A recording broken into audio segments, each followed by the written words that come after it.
করবার জন্য অনুরোধ দোষাকে স্বর্গ সময় আনন্দ করবা, কিন্তু বিরোধের নাহি প্রয়োজন। নারদ বলো শুনো, নারদ আমার বচন, এই মুহূর্তে শুনে তুমি অনুরোধ দোষার বচন। অনুরোধ দোষাকে গিয়ে বলবে তুমি পুনর্বার নৃত্য করবার জন্য আহ্বান করেছি স্বর্গ সময়। দেখো না নৃত্য করে বড় ক্লান্ত লাগে মরে, চলো কিছুক্ষণ বিশ্রাম করি, তারপর তুমি না হয় যাবে তোমার গৃহ কাছে। বেশ প্রভু।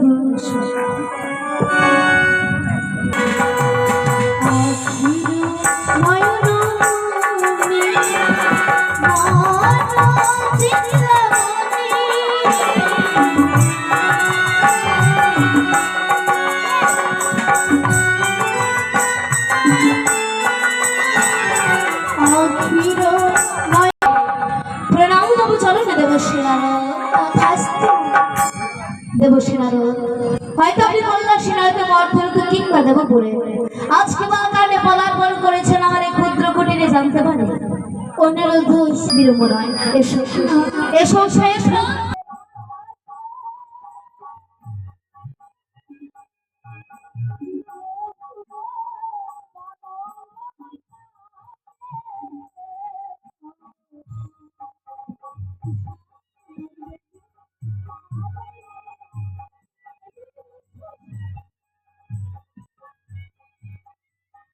স্বর্গ সভায় আনয়ন করবার জন্য, কিন্তু এখনো পর্যন্ত অনিরুদ্ধ উষাকে নিয়ে নারদ ঋষি স্বর্গ সভায় পৌঁছালো না।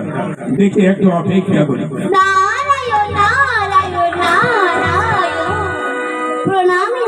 কল্যাণ প্রণাম প্রভু, প্রণাম দেবরাজ। কল্যাণ দেবরাজ বলো। দেবশ্রী আমাদের পায়ে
কেমন করে নৃত্য করো, নৃত্য নাই লাগে ভার।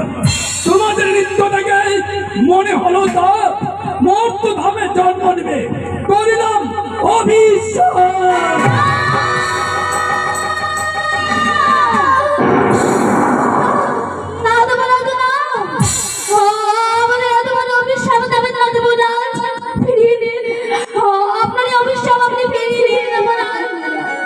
অনিরুদ্ধ,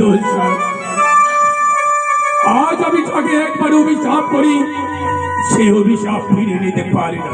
না দেবরাজ না, আমাদের উপর এত নিষ্ঠুর হবেন না দেবরাজ। অজান্তে ভুল করে ফেলেছে, আমাদের ক্ষমা করে দিন দেবরাজ। অনিরুদ্ধ,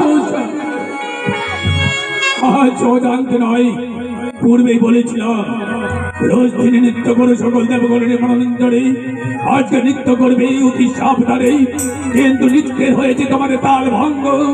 অভিশাপ করেছি আমি নিজে ইন্দ্র, আমার অভিশাপে তোমাদেরকে মস্তলোকে মানব করে জন্মগ্রহণ করতে।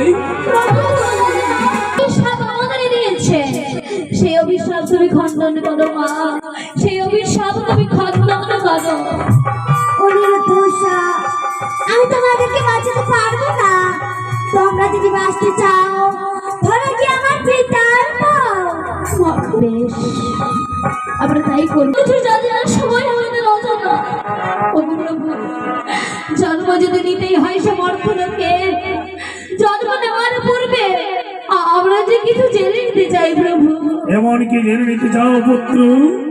বলো পুত্র, বলো, তোমরা এমন কি জেনে নিতে চাও? প্রভু, ও